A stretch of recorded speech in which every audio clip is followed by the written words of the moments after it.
दोस्तों एग्जाम्स के वक्त कितनी भी पढ़ाई कर लो तब भी तुम्हें लगेगा कि तुम 100% रेडी नहीं हो, और ये हर बंदे के साथ होता है। इसलिए खुद को अलग समझकर डिप्रेस होने की कोई जरूरत नहीं है। साथ ही एग्जाम्स टाइम पर नर्वसनेस आना भी आम बात है, पर उस नर्वसनेस को डील कैसे करना है ये सीखना बहुत जरूरी है।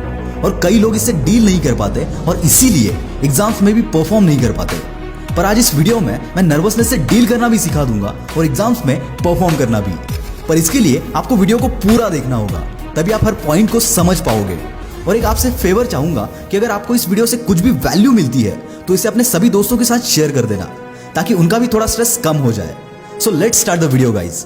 एज पर द रिसर्च, जब हमारा ब्रेन थक जाता है तो हमारी ग्रास्पिंग पावर यानी कि कुछ सीखने की क्षमता 65% से कम हो जाती है।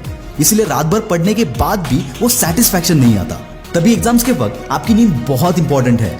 एक्सपर्ट सजेस्ट करते हैं कि एग्जाम्स के टाइम पर एटलीस्ट 7 से 8 घंटे की नींद आपको लेनी ही चाहिए, ताकि आपका ब्रेन एक्टिव रहे और आप एग्जाम्स में अच्छा परफॉर्म कर पाओ।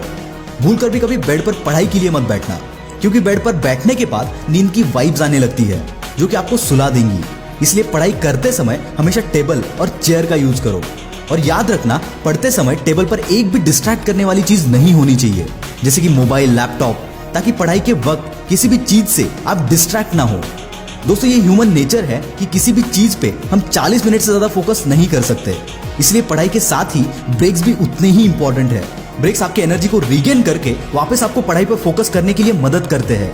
और अगर हम ब्रेक्स नहीं लेते हैं तो एक टाइम के बाद हम किसी और ख्यालों में डूब जाते हैं और आधे घंटे बाद याद आता है कि हम पढ़ाई करने बैठे थे।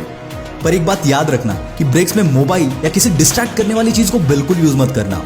एग्जाम्स टाइम पर वक्त बहुत कम होता है और सिलेबस बहुत ज्यादा, इसलिए नए और डिफिकल्ट टॉपिक्स को पढ़ के अपना टाइम और एनर्जी वेस्ट मत करना। वही टाइम और एनर्जी आपको जो आता है उसे रिवीजन करने में यूज करना, क्योंकि कम टाइम में यहाँ आपको डिफिकल्ट टॉपिक समझ में नहीं आएंगे और सिर्फ प्रेशर बढ़ेगा, जिससे कि कॉन्फिडेंस डाउन होगा और आप नर्वस हो जाओगे। जब भी थ्योरेटिकल टॉपिक्स पढ़ो तब इंपॉर्टेंट पॉइंट्स को हाईलाइट करके रखना, ताकि रिवीजन के टाइम पे आपको कम वक्त देना पड़े। जैसे कि मैंने पहले बताया कि एग्जाम्स टाइम में आपका कॉन्फिडेंस बहुत मैटर करता है।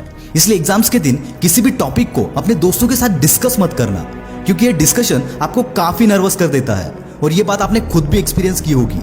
और एक चीज है जो एग्जाम्स लिखते वक्त आपको नर्वस करती है, और वो ये जब कोई सप्लीमेंट पे सप्लीमेंट मांगता है। दोस्तों आपको भी पता है कि वो सप्लीमेंट में क्या लिख रहा है। So relax and focus on your paper.